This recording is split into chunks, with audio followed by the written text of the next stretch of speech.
मैं जिसको एक कहता हूँ ना कि एक बड़ी जंग गालिबन है और उसके बहुत सारे महाज हैं। और उसमें जैसे पहली जंग अजीम में कल मैंने जिक्र किया था कि एक वेस्टर्न फ्रंट खुल गया था उनका, और उसमें वो यूरोप के अंदर ही था, उसमें रशिया, ऑस्ट्रिया, हंगरी, इनके दरमियान जो है वेस्टर्न फ्रंट खुला हुआ था, और एक ईस्टर्न फ्रंट खुल गया था। और जो वेस्टर्न फ्रंट था वो तो खंदकों में हो रहा था, ये खुले मैदान में हो रहा था जो ईस्टर्न फ्रंट था यूरोप के अंदर ही। और फिर उसके बाद मशरिक़ वस्ता में हमें पता है यहाँ पे ऑटोमन्स के अगेंस्ट अरब खड़े हो गए थे, तो कई फ्रंट्स खुल गए थे, अफ्रीका में जंगें शुरू हो गई थी।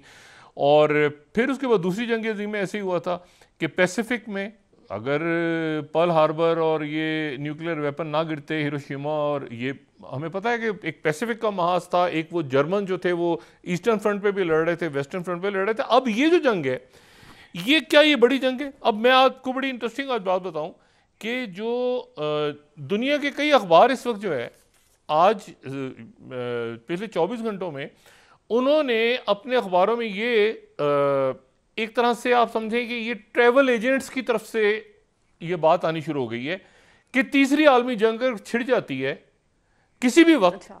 तो दुनिया के महफूज इलाके कौन से हैं जहां पर आप जाके आबाद हो सकते हैं और वहां की जो है वो बुकिंग आप हमसे फौरी तौर पे करवा लें। यानी वहां की ट्रैवल एजेंट्स ने बुकिंग शुरू कर दी है। अच्छा, मैं यहाँ पे तीन कम से कम जो अखबार हैं, एक तो मिरर है, 21वीं स्लाइड, वर्ल्ड वॉर 3 शोज उनका जो मैप है सेफेस्ट कंट्रीज। अच्छा, अब जो सेफेस्ट कंट्रीज हैं, ये एक्सप्रेस जो है बरतानिया का वो भी बता रहा है वर्ल्ड सेफेस्ट कंट्रीज। अगर जो है पहले हम दिखा दें, अगर स्लाइड हमारी तैयार है, मिरर, फिर उसके बाद एक्सप्रेस, और फिर तीसरा mail, daily mail, what are the safest countries on earth the world war 3 starts.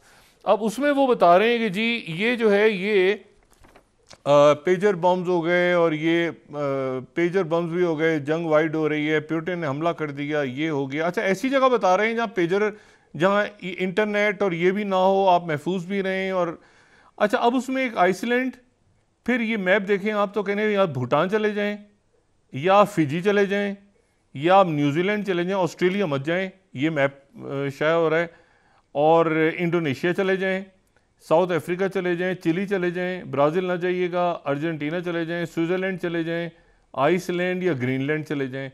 तो इन मुल्कों के अंदर वो अपने जो ट्रैवल एजेंट्स हैं वो उन्होंने 3-4 अखबारों में आज ये शाये हुई है, और उसके साथ ही मैप शाया हुआ है कि भाई इससे पहले कि जहाज़ वहाज़ सारे बंद हो जाएं, बुकिंग सारी ख़त्म हो जाएं, तो आप फटाफट जो है इन मुल्कों में जाके पना लें। तो ये एक नया धंधा शुरू हो गया। अच्छा, एक नया फ्रंट खुला है इसमें पिछले 24 घंटों में इस पूरे तनाव का, और वो जो है वो कैलिन जॉर्जियो जेस्क्यू के नाम से, अगर मैं उसको सही प्रोनाउंस कर रहा हूँ, ये जो है ये रोमानिया में इलेक्शंस हुए हैं, और रोमानिया के जो इलेक्शंस हैं उनमें सदारती जो इलेक्शन है उसमें ये इलेक्ट हो गए हैं। अच्छा, रोमानिया को आप ध्यान में, अगर मैप हम सामने रखें रोमानिया का, तो हमें इस बात का पता चलता है कि रोमानिया जो है उसकी जो सरहदें हैं वो यूक्रेन से मिल रही हैं, और उसकी जो स्ट्रेटेजिक पोजीशन है वो बड़ी बहुत इंपॉर्टेंट है रोमानिया की। और हम देखें तो वो फर्स्ट अगर मैप में देखें तो यूक्रेन से उसकी सरहदें मिल रही हैं शुमाल मशरिक में, फिर उसकी सरहदें मगरिब में जो हैं वो मिल रही हैं हंगरी से। अच्छा, फिर उसकी सरहदें मिल रही हैं बल्गारिया से जनूब में, साउथ में, फिर उसकी सरहदें सर्बिया से मिल रही हैं जनूब मगरिब में, फिर मोल्दोवा से मिल रही हैं। लेकिन ये लैंडलॉक नहीं है रोमानिया, ये ब्लैक सी के साथ है, यानी इसकी वो जो ब्लैक सी की स्ट्रेटेजिक इंपॉर्टेंस है वो भी है। यानी Moldova, Ukraine, Bulgaria, Serbia, Hungary, और ऊपर जो आपको डार्क ग्रीन नजर आ रहा है बिल्कुल मोल्दोवा से ऊपर, वो यूक्रेन है।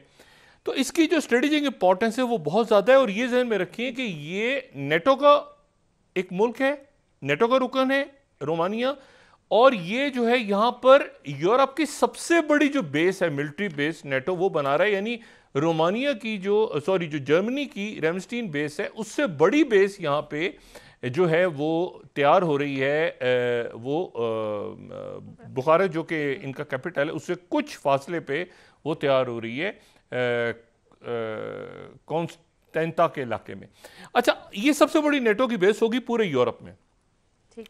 अब ये यहाँ पर हुआ क्या है कि ये जो साहब हैं जो वहाँ पे सदारती इलेक्शन जीत गए हैं और पहला मरहला, ज़ाहिर है 50% वोट इनको नहीं मिले, तो हो सकता है कि वो इसको हालिया तारीख का सबसे बड़ा अपसेट कहा जा रहा है। ये जो कैलन जॉर्जियो सेनेट क्यों हैं, ये इनके जीतना क्यों एक बहुत बड़ा खौफनाक मामला है कि ये नेटो के खिलाफ हैं और पुतिन के हमायती हैं। यानी नेटो की सबसे बड़ी बेस जो कि रोमानिया में बन रही है, ये कहते हैं कि रोमानिया को नेटो में नहीं होना चाहिए, और यूक्रेन के ये जंग के खिलाफ है, यूक्रेन के खिलाफ है, और ये पुतिन के बहुत बड़े हमायती हैं और पुतिन के साथ खड़े हैं। अच्छा, ये जो अब इशू है, ये देखिए जो रोमानिया है वो पहले, इससे पहले हमने देखा कि जी वो जो जॉर्जिया में इलेक्शन हुआ, हंगामे वगैरह हुए सारे, लेकिन अल्टीमेटली जॉर्जिया भी उस तरफ चला गया रशिया के स्फीयर में। फिर उसके बाद हमने देखा कि जर्मनी का जो ईस्टर्न उसके जो इलाके हैं वहाँ इलेक्शन हुआ, वो भी वहाँ चला, उस तरफ चला गया। अब ये जो रोमानिया अगर चला जाता है, रोमानिया नेटो का मेंबर है, ईयू का भी मेंबर है, वो अगर रशिया की तरफ चला जाता है तो सूरत हाल बड़ी अजब सी हो जाती है। और ये सूरत हाल जिसको फाइनेंशियल टाइम्स ये कह रहा है, फोर्थ स्लाइड, के pro Russian hard right candidate tops Romanian presidential poll, और गार्डियन ये कह रहा है कि shock, third slide, shock is pro Russia independent wins first round of Romanian election.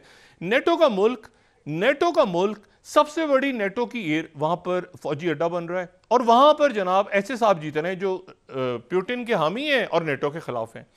अच्छा, ये जो है, ये बात आप जहन में रखिएगा कि ये जो रोमानिया है इसकी एक बड़ी इंटरेस्टिंग तारीख है। इसको पहले कहते थे दाचिया, ये पहले एक मुल्क था। मैं इसकी बड़ी मुख्तसर सी इसकी तारीख बता के, बड़ी इंटरेस्टिंग है, उसमें एक नुकता बड़ा इंटरेस्टिंग है। इसको पहले दाचिया कहते थे, उसके बाद ये हुआ कि ये 3 हिस्सों में तकसीम हुआ, और ये जो अगर हम थर्ड स्लाइड दिखाएं तो ये खाली दाचिया के नाम से एक ही जगह थी, एक बड़ा सा इलाका यूरोप में होता था। उसके बाद इसके 3 हिस्से बन गए। एक तो बन गया इसका विलाशिया, ये करून वस्ता में, और मोल्देविया और त्रांस वेनिया। अच्छा, अब इसके 3 इलाके बन गए, और 3 इलाके जो बने इसके, अगर हम इसमें सेकंड मैप दिखाएं तो 3 इलाके में नजर आएंगे। और इसमें जो वलाशिया है उसमें सिर्फ मुख्तसर सा जिक्र उसका इसलिए करूंगा कि वो बड़ी हालिया तारीख में भी उसका जिक्र है। वहाँ पर ये हुआ कि वहाँ पर वलैद द एम्पलर जो हैं वो वहाँ पे एक उन्होंने हुक्मरानी की वलाशिया के इलाके में, और वो 3 दफ़ा जो है वो वहाँ पे मुख्तलिफ जंगों में वो हटे, फिर वापस आए, फिर हटे, फिर वापस आए, फिर आखिर में ये हुआ कि उनका ऑटोमन्स के साथ, महमद दोइम के साथ उनकी जंग हुई, गिरफ्तार उनको कर लिया गया, और उनको जो है वो मारे गए। अच्छा, लेकिन ये जो है ये रोमानिया में ये कौमी हीरो के तौर पे याद रखे जाते हैं। लेकिन उसके, मैं इनका जिक्र यहाँ क्यों कर रहा हूँ, ये बड़ी इंटरेस्टिंग बात है। इंटरेस्टिंग बात ये है तारीख़ में कि ये जो एक पुरस्कारियत थी इनके किरदार में, और इनको जो है वो मुख्तलिफ हवालों से रोमानिया इनको याद भी करता है। लेकिन हुआ ये कि 1897 में एक मुसन्निफ ब्रैन स्टॉकर ने एक नावल लिखा, और उस नावल में ये जो बादशाह थे, इन बादशाह को एक ऐसे किरदार की सूरत में सामने पेश कर दिया दुनिया के सामने जो आज तक वो मशहूर है। अच्छा, अब रोमानिया में आप जाए ना तो लोग बहुत शदीद नाराज होते हैं जब उनको ये बताया जाता है, लेकिन पूरी दुनिया में वो किरदार बड़ा मशहूर है, और वो किरदार है ड्रैकुला। अच्छा, ड्रैकुला जो है वो ब्रैम स्टोकर का जो नावल है ड्रैकुला, उसमें ब्रैम स्टोकर ये कहते हैं कि जी ये जो व्लाद एम्पलर से मुतासिर होके ये काउंट ड्रैकुला को जो है पूरा किरदार तख्लीक हुआ, और ऑल्दो के एक फिक्शन था। अच्छा, ड्रैक जो है उसको रोमानिया में जालिम आप कह सकते हैं, वहाँ पर जो है वो एक कैसल भी है, ब्रैंड कैसल, उसको ड्रैकुला का किला कहते हैं। कुछ लोग बड़ा वेलकम भी करते हैं, रोमानिया में आप जाएं तो वहाँ पे टूरिस्ट विजिट करते हैं। अच्छा, तो ये इंटरेस्टिंग बात है कि वहाँ का जो कौमी हीरो है उसको बाकी दुनिया में जो है वो उससे माखूज है ये किरदार जो कि काउंट ड्रैकुला है, और जिसके ऊपर नॉवेल्स भी हैं और फिल्में भी हैं, सब कुछ है। अच्छा, अब इशू ये है सारा कि रोमानिया जो है वहाँ पर अगर प्रो प्यूटिन हुकूमत बनती है तो एक और मुल्क जो है वो नेटो के हाथ से निकलता है, और साथ ही नेटो की जो बहुत ज़्यादा सप्लाईज हो रही हैं यूक्रेन को, वो रोमानिया के थ्रू हो रही हैं। रोमानिया, पोलैंड, ये मुल्क जो हैं, अब रोमानिया के अंदर प्रो प्यूटिन हुकूमत आ रही है।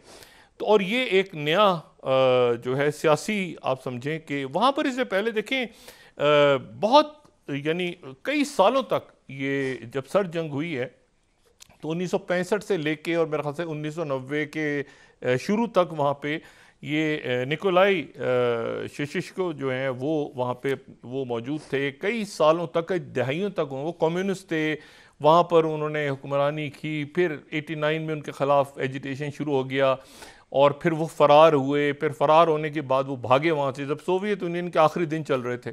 उन्होंने भागने की कोशिश की, हेलीकॉप्टर उनका उतर गया, लोगों ने पकड़ लिया, पुलिस ने घेरा उनको चारों तरफ से, और फिर ये हुआ कि उनको उनकी बीवी के साथ खड़ा करके फ़ौज ने गोली मार दी।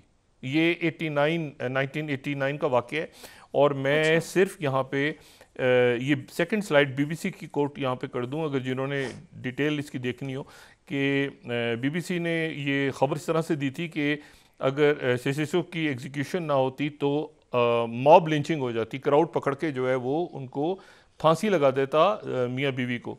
तो इसलिए उनको दीवार के साथ खड़ा करके और फ़ौज ने गोली मार दी।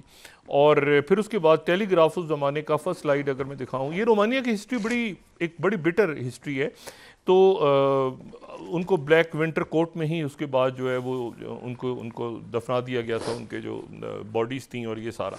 अब इशू जो है वो ये है कि ये ख़त्म हो गया था ये कम्युनिज्म का दौर ख़त्म हो गया था इसके साथ ही। अब जो दोबारा वहाँ पर इतने सालों के बाद रोमानिया में तब्दीली आई है, तो रोमानिया की जी ये जो तब्दीली है, ये तब्दीली जो है ये फिर दोबारा कम्युनिज्म की तरफ, या प्रो रशिया या प्रो प्यूटिन। तो इसलिए ये एक जल्जला सा है कि भाई आप तो वहाँ पर हंगामों के नतीजे में 89 में 90 में कम्युनिज्म ख़त्म हुआ था। उसके बाद जो है वो EU का मेंबर बना रोमानिया, उसके बाद नेटो का मेंबर बना, उसके बाद सबसे बड़ी बेस है कि जर्मनी की रेमस्टी को छोड़ के यहाँ पर सबसे बड़ी बेस बनाते हैं, सब कुछ करते हैं। मतलब पब्लिक ने वोट डाल दी है फिर कम्युनिस्ट को, या जो है कम्युनिज्म की तरफ जो माइल शख्सियत है, या वो जो कि प्रो प्यूटिन है और नेटो के ख़िलाफ़ है और यूक्रेन की जो है वो हमायत भी नहीं करता, वो शख्सियत वहाँ पे अब आ रही है जनाब, सबसे ज़्यादा वोट लेके। और सेकंड राउंड होगा मेरे ख्याल से 2 हफ्ते के दौरान, लेकिन ये कि वो 50% वोट ले जाएगा बंदा। अब ये है कि अब ये एक नया महाज खुल गया। इससे पहले मैंने कल आपको बताया था कि हुतीज़ वहाँ पहुँच गए हैं लड़ने के लिए रशिया में, नॉर्थ कोरिया पहुँचा हुआ है रशिया में। और ये बड़ी अब एक अजीब सी बात हो रही है कि इसमें देखें, अगर हम इसको देखें कि ये एक बड़ी जंग है, तो आप इसमें देखें कि हुकूमतें तब्दील हो रही हैं यूरोप के अंदर। यूरोप तितर बितर है 3-4 हिस्सों में। एक है कि यूरोप को ताकतवर होना चाहिए, एक ये कि नेटो के साथ, अमेरिका के साथ और कनाडा के साथ हमें चलना चाहिए। तीसरा ये है कि नहीं, हमें रशिया के साथ चलना चाहिए। चौथा जो है वो ये कि रशिया के साथ नहीं, हम चाइना के साथ चलते हैं। जैसे बरतानिया अलग तो है, लेकिन आप देखें ना कि बरतानिया और जर्मनी दोनों के जो हुक्मरान हैं उन्होंने शी जिनपिंग से मुलाकात की है G20 में, तो वो चाइना के साथ चलना चाह रहे हैं। चाइना के और रशिया स्ट्रेटेजिक पार्टनर हैं वो बिल्कुल, और नॉर्थ कोरिया। तो मतलब एक कॉम्प्लेक्स सिनेरियो, जैसे कई फ्रंट्स हैं। और ये ज़हन में रखें कि इस जंग में, और जैसे पहली और दूसरी जंग अजीम के दरमियान फ़र्क ये था कि टेक्नोलॉजी, न्यूक्लियर आ गया था, टैंक्स आ गए थे, बहुत कुछ हो गया था। इसी तरह इस जंग में जो है वो ट्रेड वॉर बहुत इंपॉर्टेंट है, टेरिफ्स बहुत इंपॉर्टेंट है, इक्तिसादी पाबंदियां बहुत इंपॉर्टेंट, टेक्नोलॉजी बहुत इंपॉर्टेंट है।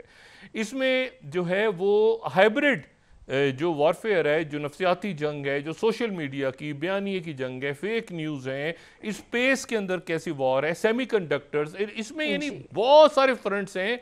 ये ज़मीनी, फ़ज़ाई और बहरी जंग के अलावा भी बहुत ज़्यादा फ्रंट्स हैं इसमें। और ब्रिक्स हैं, और साथ SCO, किस तरह से इत्तेहाद आगे चलते हैं क्या। अच्छा, तो एक तो ये हो गया इशू। दूसरा जो इसमें इंपॉर्टेंट बात है साथ ही वो ये कि अच्छा एंजेला मर्केल और जर्मन के अंदर ये एंजेला मर्केल ने दोबारा बात की है कि मैं जी बिल्कुल रशिया के साथ हमें होना चाहिए था, गैस लेनी चाहिए थी। ये जो बाइडेन इंतजामिया ने आके हमारे साथ इशू खड़ा किया, अब ट्रंप आके जब दोबारा दोस्ती का हाथ बढ़ाएगा, रशिया की तरफ जंग खत्म करवाएगा, तो हमारी जो नॉर्थ स्ट्रीम का सत्यानाश हुआ दरमियान में उसका क्या बनेगा। फिर उसके बाद मैं आपको ये बताऊं, और मैं इस बात को बार बार दोहराता हूं कि ये बात ध्यान में रखें कि ये अल्टीमेटली ये जो यूक्रेन की जंग है, ये इसमें चाइना और रशिया अल्टीमेटली आर्कटिक पे जाएंगे।